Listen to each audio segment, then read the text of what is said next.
Alright, so my name is Andrew DeMoss. I'm in Curriculum 304 and Practicum 304. And today I'll be doing a video on Professor John Hattie, who is one of the biggest people who does performance indicators and evaluations in education. So he was a professor from New Zealand, and like I mentioned, he'd done all these different performance indicators and evaluations based on specifically evidence and statistical analysis, the quantitative reasoning behind what he wanted to do. Um, he was part of one of the largest meta-analyses in quantitative data and measures, and he ended up making a book and writing about it called the Visible Learning. It was his book that he had all of his different details in, all the different areas where he did his research, and came up with actually almost like 250 different performance indicators and influences that influenced students.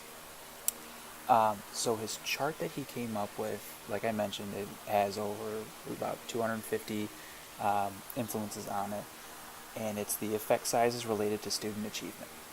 So what's interesting about that is that there are so many on there, but it's on a list not from 0 to whatever. It's on a list from actually negative 0.9 all the way up to almost 2.0.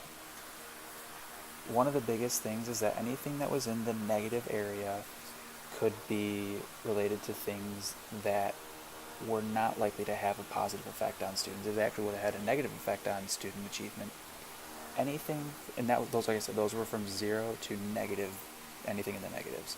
From 0 to 0.9, students were likely to have a small effect, but it was still a small positive effect.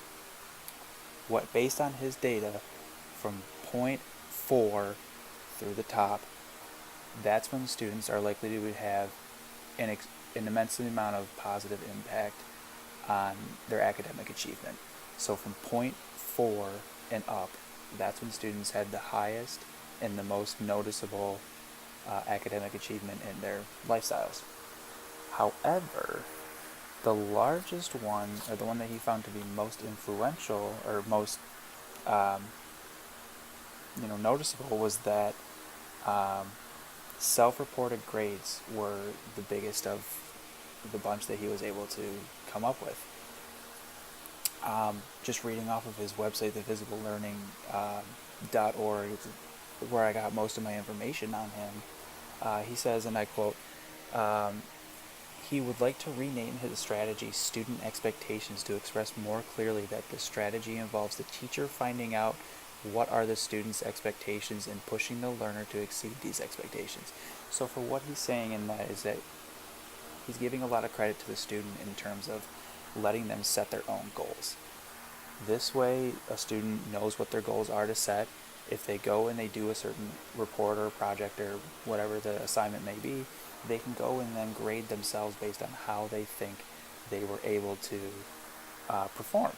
So if a student has very high expectations for them and they did kind of a subpar job, they're going to be a little bit more critical on themselves because they hold themselves to a higher standard, which in turn causes more students to want to perform better.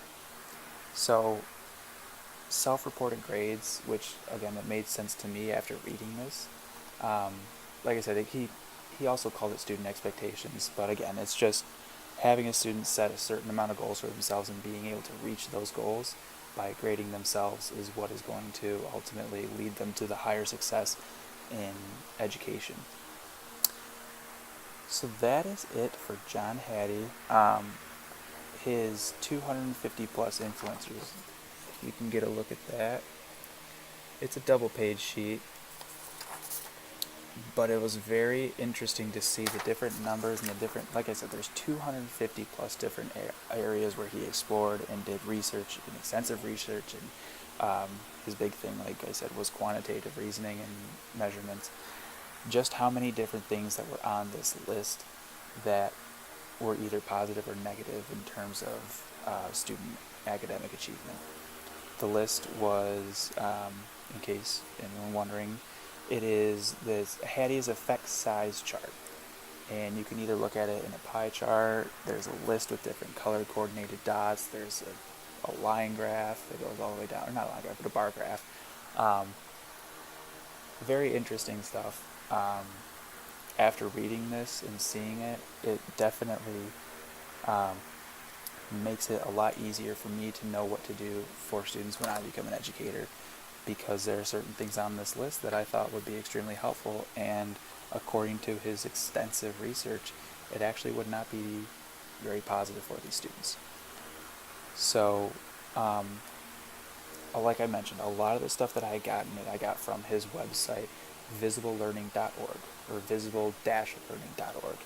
Um, it has just about everything that you could possibly need, from his views on his student self-reported grades, to his chart that he came up with, all 252 of the evaluations, and everything in between, anything about him, his research, his book, Visible Learning, all on this website, visible-learning.org. So, thank you for watching this video, and I hope that you guys learned something about John Hattie, and the different ways that he can achieve, or allow students to achieve, the highest academic achievement.